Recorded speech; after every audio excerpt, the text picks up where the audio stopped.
नाजरीन, आज हम बात करने जा रहे हैं चांद्रयान 3 मून मिशन की।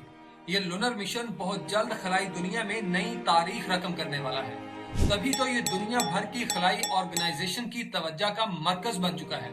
आइए जानते हैं मिशन चांद्रयान 3 आखिर है क्या, ये इतना अहम क्यों है, इसे क्यों लॉन्च किया जा रहा है, इस पर कुल कितनी लागत आई और आखिर इसे लॉन्च करने के मकासद क्या हैं। इसके अलावा ये भी जानेंगे कि ये मिशन कैसे आज की सुपर पावर अमेरिका, चीन और रशिया के लिए खतरे की घंटी मगर इंडिया के लिए सोने की चिड़िया है।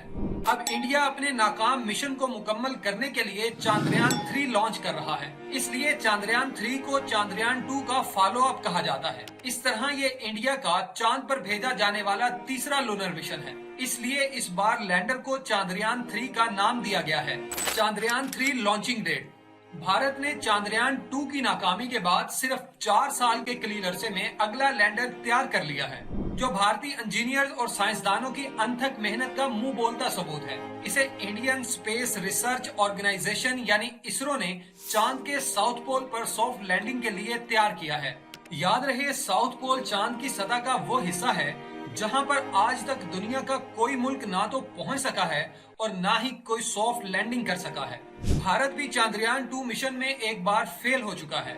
यही वजह है कि इस बार इंडिया ने इस मकसद को पूरा करने के लिए चांद्रयान 3 के लैंडर में खास किस्म के थ्रस्टर इस्तेमाल किए हैं। ये थ्रस्टर न्यूटन के तीसरे कानून के मुताबिक काम करते हैं, यानी जब लैंडर चांद की सरफेस के करीब जाएगा तो ये थ्रस्टर इस सरफेस पर फोर्स लगाएंगे।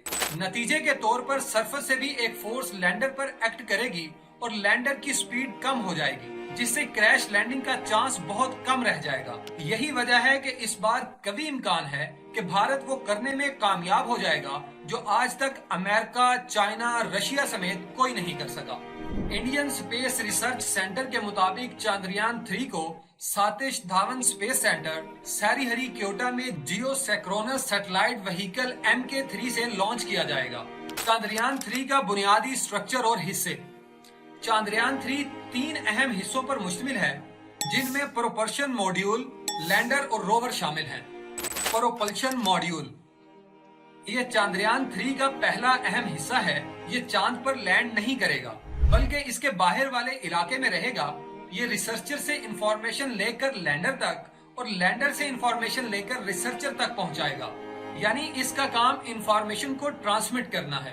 इसका वजन 2148 किलोग्राम है, जबकि इसकी पावर जनरेशन कैपेसिटी 758 वाट है। लैंडर चांद्रयान 3 का दूसरा मगर सबसे अहम हिस्सा है, क्योंकि रोवर लैंडर के अंदर भेजा जाता है। लैंडर की शक्ल एक चौकोर डिब्बे जैसी है और वजन 7552 किलोग्राम है। इसकी पावर जनरेशन कैपेसिटी 738 वाट है। लैंडर की सॉफ्ट लैंडिंग के लिए 4 टांगे, जबकि स्पीड मैनेजमेंट के लिए 4 थ्रस्टर लगाए गए हैं। जदीद सेंसर्स, कैमरास और इंफॉर्मेशन कलेक्शन के लिए मुख्तलिफ एंटीनास भी लैंडर का हिस्सा हैं। इसके अलावा और भी बहुत से अहम इंस्ट्रूमेंट मुख्तलिफ मकासद को हासिल करने के लिए लैंडर पर नस्ब किए गए हैं। रोवर। चांद्रयान 3 मून मिशन का तीसरा हिस्सा रोवर है, जो कि एक रेक्टेंगल शक्ल रखता है और इसके नीचे 6 टायर्स लगाए गए हैं। रोवर पर नेविगेशन कैमरास भी फिक्स किए गए हैं, जो चांद की सरफेस की तस्वीरें लेकर इसे इसरो के साइंसदानों के पास भेजेगा। रोवर की एक और खास बात यह है कि ये अपनी एनर्जी सूरज की शुआओं से हासिल करेगा, जिसके लिए इस पर एक बड़ी सोलर प्लेट फिक्स की गई है। इसका वजन 26 किलोग्राम है और ये 50 वाट पावर जनरेशन कैपेसिटी रखती है। इंडिया के थर्ड लूनर मिशन के मकासद की बात की जाए तो चांद्रयान 3 मिशन में लैंडर की चांद के सतह पर सॉफ्ट लैंडिंग अव्वलीन तरजीह है, यानी जमीन से भेजा जाने वाला लैंडर आरामदाह तरीके से चांद पर उतर सके, वो भी बिना किसी झटके के। क्योंकि अगर आरामदाह लैंडिंग ना हो तो जोरदार झटके लगने की वजह से लैंडर के अंदर मौजूद रोवर और इंस्ट्रूमेंट्स टूट फूट का शिकार होकर नाकारा हो जाते हैं। फिर ये अपना काम नहीं कर पाते, यूं मिशन फेल हो जाता है। चांद्रयान 2 का लैंडर भी इसी तरह फेल हुआ था। चांद्रयान 3 का दूसरा अहम और सबसे बड़ा मकसद इस लैंडर को चांद के साउथ पोल पर लैंड कराना और इसे एक्सप्लोर करना है, क्योंकि अब तक जितनी भी स्पेस क्राफ्ट चांद पर पहुंची हैं, वो साउथ पोल को एक्सप्लोर नहीं कर पाई।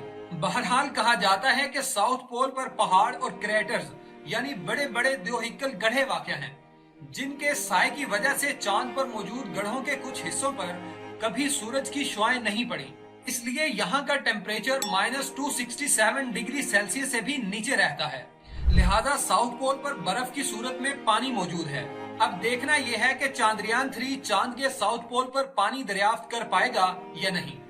चांद्रयान 3 का तीसरा मकसद चांद के साउथ पोल की सतह का नक्शा खींचना, इसे 3D मैप में बदलकर इसरो तक पहुंचाना और वहां के मिनरल्स पर रिसर्च करना है। चांद्रयान 3 का चौथा अहम मकसद चांद की मिट्टी के मुख्तलिफ नमूने लेकर तहकीक करना और ये पता लगाना है कि चांद पर जमीन की टोटल डेप्थ यानी गहराई कितनी है। चांद्रयान 3 का पांचवा मकसद क्रैटर्स यानी चांद के गड्ढों में मौजूद बर्फ को देखना और इसे एनालाइज करना है कि वो किस तरह की शक्ल में मौजूद है। चांद्रयान 3 का एक और अहम मकसद मुख्तलिफ साइंटिफिक तजर्बात करना है, जिसमें चांद की थर्मोफिजिकल कैपेसिटी की पैमाइश वगैरह भी शामिल है। इन सब चीजों के मुताले से हमें ये पता चल सकेगा कि हमारा सोलर सिस्टम कैसे वजूद में आया था। इसके अलावा ये भी पता चलेगा कि चांद कैसे बना, ये हजारों साल पहले कैसा था, अब कैसा है और मुस्तकबिल में कैसा होगा। पोस्ट की बात की जाए तो इंडियन स्पेस रिसर्च ऑर्गेनाइजेशन के मुताबिक चांद्रयान 3 पर कुल 615 करोड़ यानी 77 मिलियन US$ के लगभग खर्च आया है। लिहाजा अगर ये मिशन कामयाब हो जाता है तो भारत साइंस और टेक्नोलॉजी के बाद खलाई मैदान में भी अपना नाम बनाने में कामयाब हो जाएगा। इस तरह भारत दुनिया का सिर्फ चौथा ऐसा मुल्क होगा जो चांद पर लैंड करेगा, जबकि साउथ पोल पर लैंडिंग भारत को इसकी मलकियत का दावेदार बना देगी, जो आज की सुपर पावर अमेरिका, चाइना और रशिया के लिए भी खतरे से कम नहीं है। उम्मीद है आपको ये वीडियो पसंद आई होगी, लिहाजा वीडियो को लाइक और शेयर करें। मिलते हैं अगली वीडियो में।